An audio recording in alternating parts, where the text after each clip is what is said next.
Hello, and welcome back to the Background Screening Collective. In this episode, we sit down with marketing executive John Lawrence and talk about where AI is making the biggest impact in marketing today. But first, Melissa's Minutes. Welcome to Melissa's Minutes, your inside track on real-world compliance conversations with the experts in the screening industry. Today, we're talking about compliance and AI. So I actually had someone the other day tell me that I may be out of a job soon because AI is going to be able to take over all of compliance. And while I think that there's a lot of room for AI in the compliance world, I think that it might take a little bit longer than tomorrow for that to happen. But there's a lot of space in that area. I mean, to be able to run things through AI and to kind of get a second opinion. But when I started doing my consulting full time, I went in and actually went through some courses for AI just to have my own assistant to be able to do some work. It's also that it shouldn't be doing the thinking for you. It can start to lay the groundwork, but you still can't just take it at face value. So there's still a lot of work to be done there. It is moving very, very fast. But I think that being embracing of AI and bringing it into what we do and trying to figure out new ways to actually make innovation and to figure out ways that we can use it and still be compliant with the law, to figure out ways to be more consistent and to have better standards and practices where there's more reliability there. Definitely. Oh yeah. Speaking of reliability, just today, I have this little project folder in my ChatGPT called Polished Responses because I'm tired of telling you, please polish this response from the perspective of blah, blah, blah. Yeah. So I just throw my stuff in there. And I was trying to reschedule a product demo for AI integration in one of the systems that we use. And it was spitting out Tuesday, April 23rd. And I'm like, why do you think April 23rd is Tuesday when you said Monday is the 21st? And then it's like, you're right. April 23rd is a Wednesday. And then changed it. But it's still, even in basic things, you have to have such a keen eye. You do. And not just copy and paste it as your next step. You really can't take it at face value. And I think you make a really good point with that because it is so polished. It is so well formatted and it can spit out a whole bunch of information very quickly. But you have to look at it line for line to make sure that the information that it's providing, that it is accurate. Because AI can still, I think, what is it called? Hallucinate, yes, right? Hallucinate. So it can come up and just start to make up completely random facts. And it can still look like it's in line with everything else. So it's definitely an area that, and I do anticipate, I mean, just again, like I said, like, because it just happened this week that AI can remember you now through ChatGPT, but now I think it's going to continue to move faster and faster and faster. Oh, yeah. But I think that we're still going to have to kind of control the will. You know, I don't see it becoming where it's completely automated. And maybe I'm just being narrow-minded with that, but I think that there's going to continue to need to have some sort of human thought. Yeah, it is, I mean, rapidly evolving every day with AI. It's an exciting field, and there are a lot of people that are scared of it. And I would just say, just from when I started to look at it, because I really had no idea how to use it, and there's courses that you can go to online. You can do simple, small courses through like Vanderbilt University or Coursera. I think MIT. I mean, there's a lot of them out there, depending on how deep you want to get into it. But there's just in going in and taking a few courses, realizing how much it can just make your life easier. I think from our conference that we shared notes. I mean, I have chicken scratch and I'm just sitting there writing, and to just take the pictures and send it to you so you can actually read it. Turn it into a PDF. Now I need charts. Now I need what workflows that used to take me days. Because as a human, my brain needs to wash itself while I sleep, and then I have to look at it the next day with fresh eyes. But now me and AI were just bouncing off, and then maybe 30 minutes later, I take another look for my proofreading. Yeah. So it's cut my workflow down by hours, if not days. Yeah. Speaking of Vendesa and conferences, they did have at least one session geared towards AI. I found it very fascinating. I took my photos and sent you those notes because you were attending another very useful session. But something that I liked that they shared was you can actually limit like which websites, depending on the platform, of course, you can limit which websites it's referencing. And the lawyer who was leading it suggested, especially for legal documents, to ask it, like you were saying, give me this, what statute is this? And look at it with your eyes, because it makes it up its own so perfectly fitted in there that you're going to think there's a subsection B, which there isn't, you know? Right. Or even if there is a subsection B, that it's referencing a completely different part of the law that has no relevance to what you're asking for. So yeah, definitely that. Asking for citations, to be able to do direct citations, that has, I've found that helps me when I am writing and trying to have something that's reliable. And now back to the interview. Today, our guest is John Lawrence, and John is an award-winning marketing executive with over 15 years of leadership experience in the background screening and HR technology industries. He played a pivotal role growing General Information Services, we all know them as GIS, from a $45 million mid-market firm to a $250 million industry leader, later helping them navigate its merger with HireRight. Today, when he isn't leading the employment background screening operations at Command Investigations, he leads marketing and strategy efforts for a variety of corporations through his latest marketing and consulting agency, Arrowleaf. He's also a trusted advisor on marketing, background screening operations, customer success, compliance, public relations, and emerging trends in the world of artificial intelligence. So, John, that brings us to AI, our topic of the day. What first sparked your interest in AI, and how did you get started working with it? I'm actually hesitant to adopt most technologies. I fight off many of them. Like I fought off texting on cell phones when that started, and I fought off social media.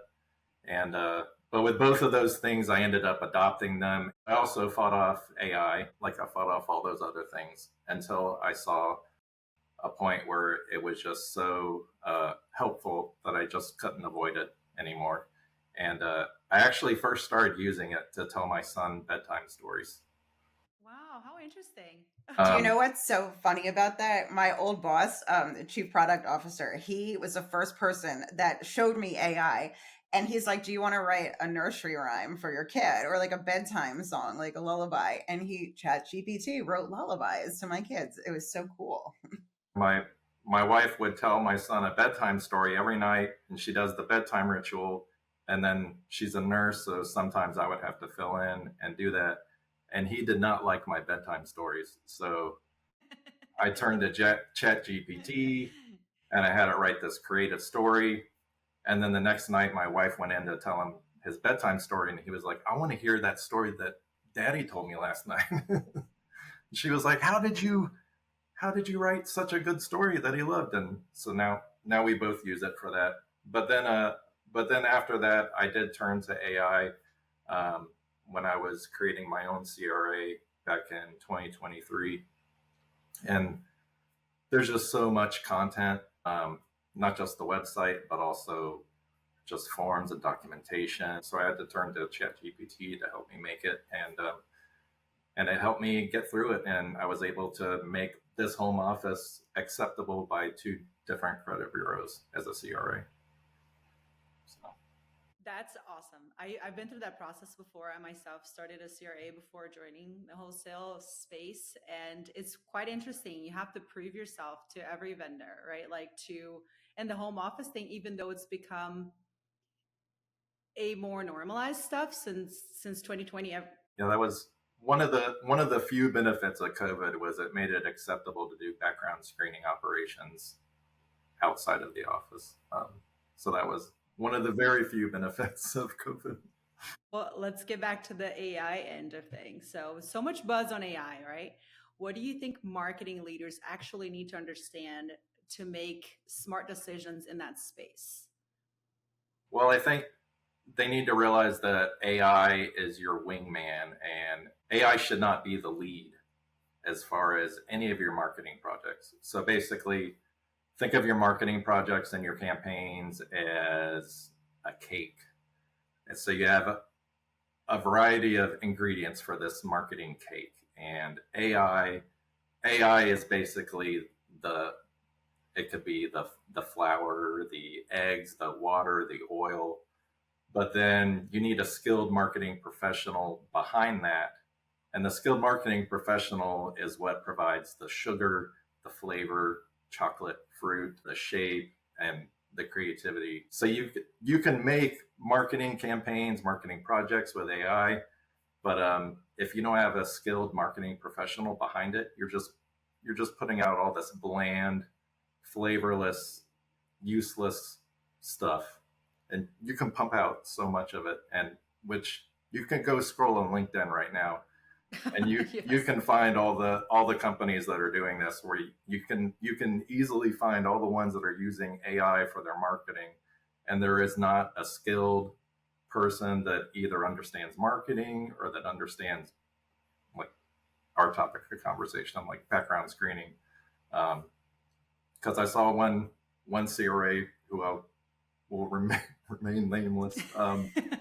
I've I've seen this with one particular CRA, and I've seen that some of their posts are actually FCRA violations, like the way they're describing their their services, and it's just very clear that there isn't an expert on hand. Like, a lot of these people, they're just handing AI to an intern or an entry level marketing person, and they're just running with it. And I think we're going to see less of that in the years to come, because they're going to see that It's not all this effective. content isn't getting them anywhere. Like, all their employees are liking it and think it's cool, but it's not doing anything for them.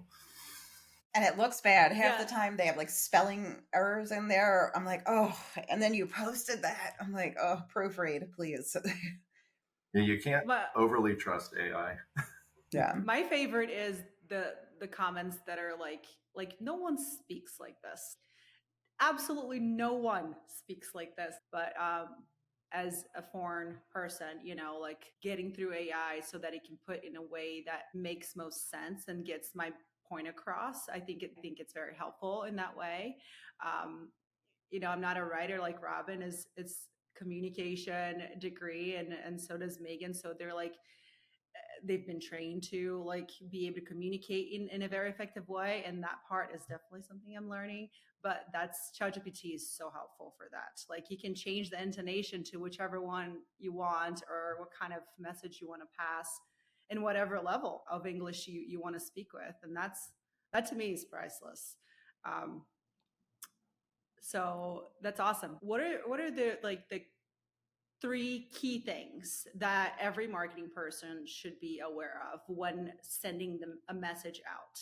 Of course, call to action is a big one, right? But what are your must haves in a message, like beginning, middle, and then the end? Well, you have to have a benefit to them of not just your product, but just spending their time reading your message. I mean, sometimes the good benefit can just be your message itself, that you're just going to teach them something that they can run with. So what benefit they're going to get out of it, and it's really all just customer service. For me, is really what I think marketing should revolve around, is just providing helpful information, FAQs, and just trying to make people's jobs easier. So your message needs to tell the person that's receiving it how you're going to help them specifically. So understanding people and their needs, it's kind of a big part of And then, all of it, right? yeah, and then of course, going back to using AI without skilled experts behind it, you also need to be aware of what the hell you're selling. Like, there's just so many marketing communications that go out there, and it's just clear they don't understand either their own product or what they're up against, their competitors' products. Totally. that But even if you also- do understand, then sorry, Megan. I was just going to finish this. So even if you do understand, like speaking to the decision maker in the way that they click the button, right? That's still kind of a difficult part, because the decision maker in our industry could be anybody from the business owner, if you're talking to a smaller company, to, your partner manager or whatever they call it in a bigger companies? The messaging also varies depending on, of course, what you're selling. Like the biggest difference is if you're selling them something that they're already buying. So that changes your messaging totally when you, like, just background screening, for example. You're trying to sell someone background screening, and you're not trying to talk them into buying background checks. You're just trying to talk them into switching from whoever they're using over to you. And then it's a whole different messaging strategy when you're selling a product that you know they're not buying. It becomes much more difficult. The truth. Yeah. So from your perspective, John, where is AI making the most immediate and tangible effect in day-to-day marketing when it's done well? Not the effect, not the negative effect. Well, yeah, I would say volume. It's AI is really enabling small companies to look like big companies, and like I mentioned before, if they're just doing the mass AI strategy, they think they look like a big company, but they don't. But if you're a small company and you have a skilled marketer in place and you give them a variety of AI tools, you can make that company look like just as big as any of your competitors quite easily without spending much on your budget. I actually did the marketing for one company that was pre-revenue, and it was pre-revenue for quite a while. But the IRS came knocking, looking for revenue from this company because the website and everything I developed looked like it was a big Corporation. profitable corporation, and turns out it wasn't. And but it That's funny. But That's why hilarious. why is that important? Like looking big. Like how is that, I guess, how does that help build trust? Just to kind of let everybody know that a lot of people are on board with this yeah, company and they trust them. yeah, the AI just Thing. helps you put out a more messaging volume, more social media content than you typically would be able to.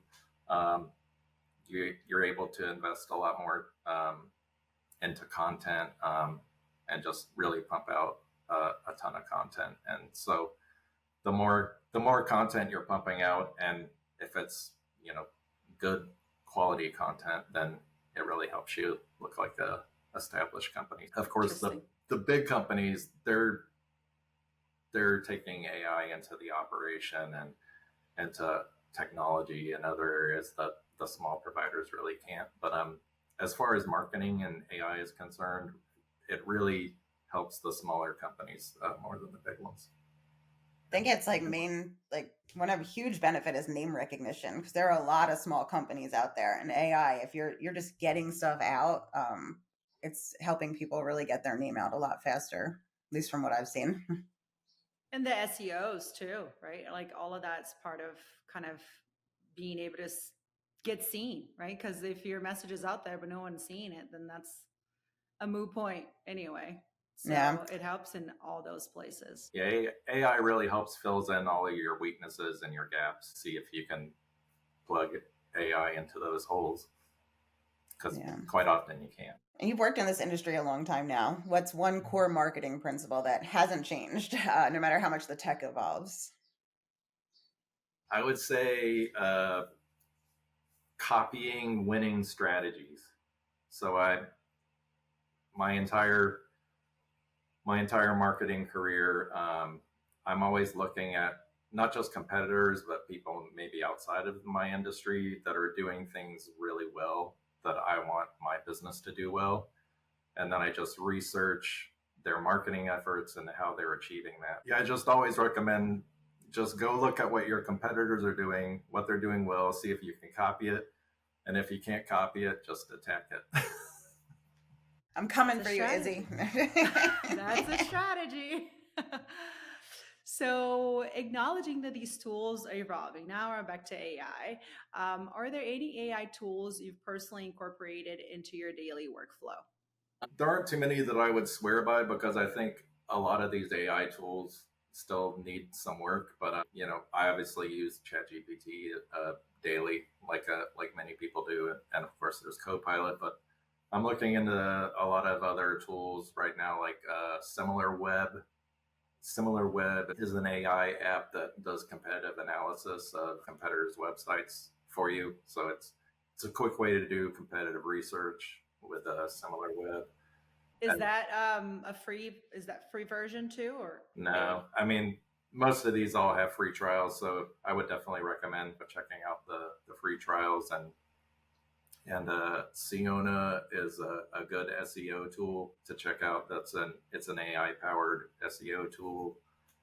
And then there's a variety of video apps that I'm looking at. I will not name any because I haven't found one yet, but I'm determined to find a good AI video option that can help you produce professional, commercial quality videos. But right now they're all kind of horror. I'm not really ready to plug any of them. to put your name behind it yet, huh? That makes sense. That's interesting. I we're just getting into marketing recently, so it's so cool to just know that these things are even out there. Um, Now, what does it take to build AI readiness into the market strategy? You just need to foster a team that's not just open to using AI, but they understand why AI matters, why it's important. And like Checker, for example, they recently publicized that they're encouraging all employees throughout the entire company to adopt AI and look at tools that they can use to make not just their jobs better, but Checker better. And I thought that was a good message for them to put out there. That it's because I think a lot of leaders and a lot of people are hesitant to adopt it, like I was. But it's if you're not willing to adopt it, you're going to get left behind. And I think and a lot of people have been scared that AI is going to steal their jobs, and it's not. Someone who has your skills is going to use AI and steal your job. So if if you don't adopt AI, you're gonna get screwed. So building the trust, within your team to make them understand this is something that will optimize their skill and make them better, not remove them from the workforce. I guess that kind of is the first step to that. And sales, it makes you more agile. It makes you able to do like 30 things at once, because half the time you can automate things so that it's going to do it for you. Like AI can write an email for me, basically I have to tailor it, but I can do that, and then it can send it out, and then I can write another email at that time. So I just think it's amazing, how it just makes you have the ability to do so much more. Well, I think also a lot of businesses need, I'm sure some are, I'm positive some are, the huge corporations, but I think a lot of businesses need to start looking at bringing in individuals whose purpose is to put AI into their operation, and not just put it into the cogs of the machine, but also to like train your staff how to use it more effectively and how to get more out of it. So, talking about how to get more out of it, what are you looking forward to, or what are you paying close attention to in terms of AI or marketing trends? What do you think more people should be talking about? Well, I'm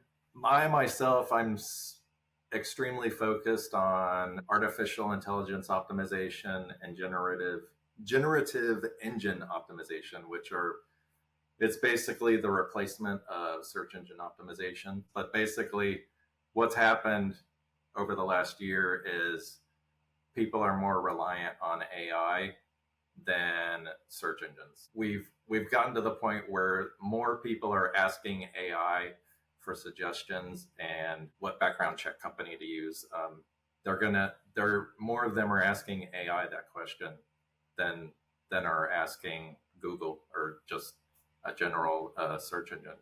So you have to take that into account with your marketing, so you're no longer just building content and websites for search engines, you're building it to capture these AI tools' attention. So I would suggest every business, you go to I would suggest you go to ChatGPT and ask it to suggest the best providers of whatever your product is.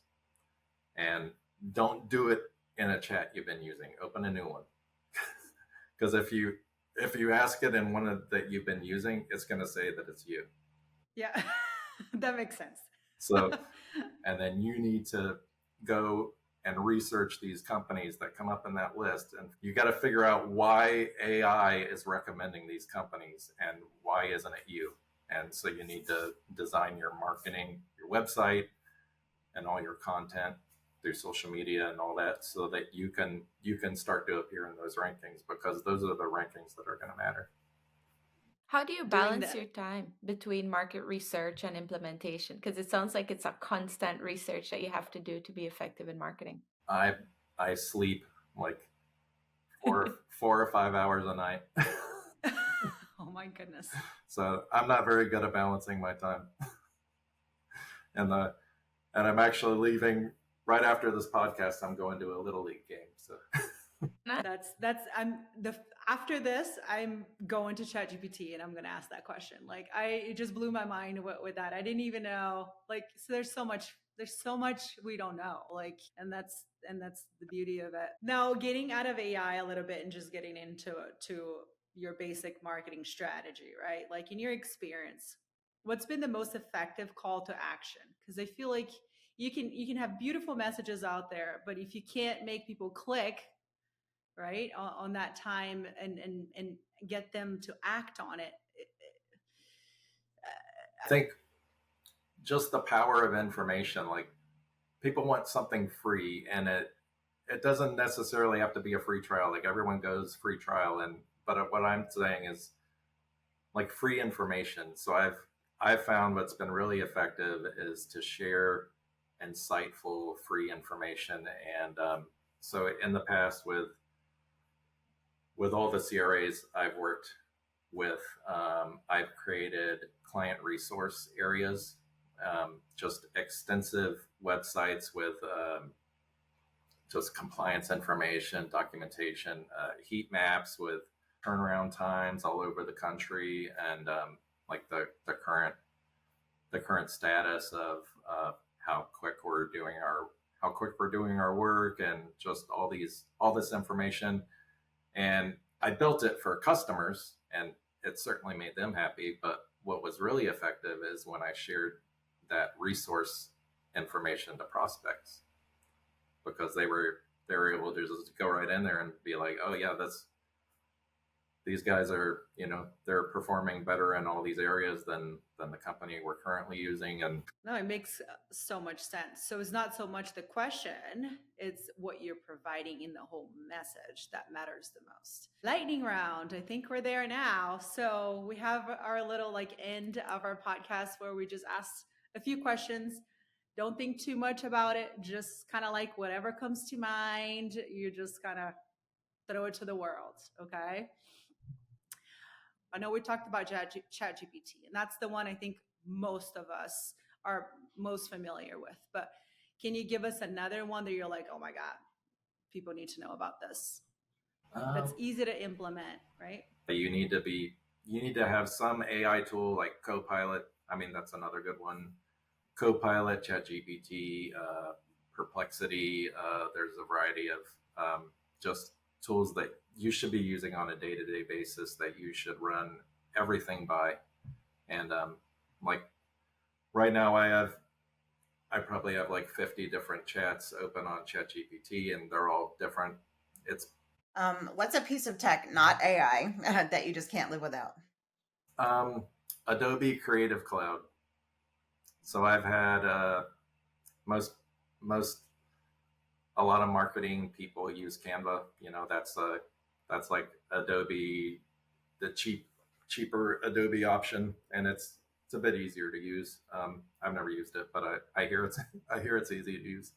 But it's very easy to use. It's very. Yeah, but I use Adobe Creative Cloud on a daily basis, pretty much, and I've been using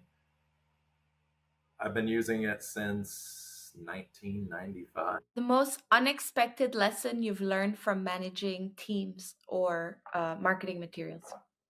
I would say the unexpected lesson is just how much my teams have taught me. Because, like when I got my start as a marketer, I always dreamed of just being like this chief marketing officer, and that was my goal. And I really didn't. I really thought when I achieved like a leadership position, like running the marketing department at a company, that I'd be done learning. I don't know why, but but then you discover that there's so much more to learn, and not just because the marketing industry is shifting, but there's just so much you can learn from your teams. Okay. All right. Our final question. What is your go-to way to decompress after a high-stress day? Not that there's stress ever in this industry, ever. Yeah. I would say just to go for a drive and listen to music. That's actually one of the things I've been a remote worker since 2018. I work from home, and my son, he goes to a daycare like 30 minutes away, and it's right next to my wife's work. She could easily just drive him there and drive him home, but instead, at the end of the day, I go and I drive down there and I get him and I drive home and I have that 30 minutes there, 30 minutes back, and then he controls the playlist on the ride home. So that's just the way I decompress it. I can so relate to the car story. I work with my husband now. We work in the same office, but we drive in separately because he likes to listen to his music. I like to listen to my music. It's only about 15 minutes, and we drive separately, and then we go home in separate cars, most often at the same time or like 10, 15 minutes apart. And we could very well just drive together, but it's like my time to where I can get in the zone, can listen to my music, and I can kind of, get myself ready for the workday. But I thought I was the only one. Everybody thinks it's weird. Why do you guys drive separately? I'm like, well, trust me on this one. It's worth it, that time. So let me throw in one more question here before we end. How did you get to the industry, right? Like, what was your entry point? Because I think we all have different stories here. It's an industry that you don't think about getting into until it kind of just is. It takes you into it, right? How's your path to it? How did that look like? I was working for ad agencies, and so I was working for a variety of ad agencies, and I decided that I wanted to find a corporation where I could leave the ad agency world and go be an in-house marketer and run the in-house marketing department.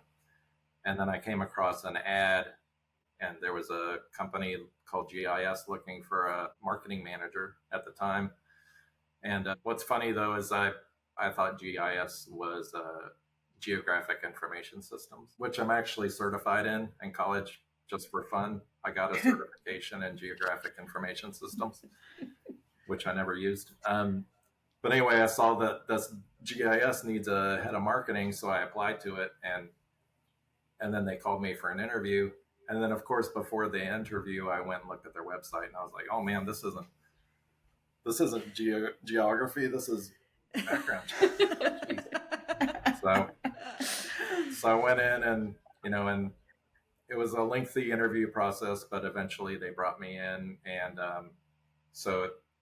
when I joined the company, I went in there and we had a marketing meeting with about 5 of us in there, and they were talking about the projects they were working on, and they were talking about adverse action and just a variety of jargon and background screening. And I was just sitting in the corner like, oh my, what have I done?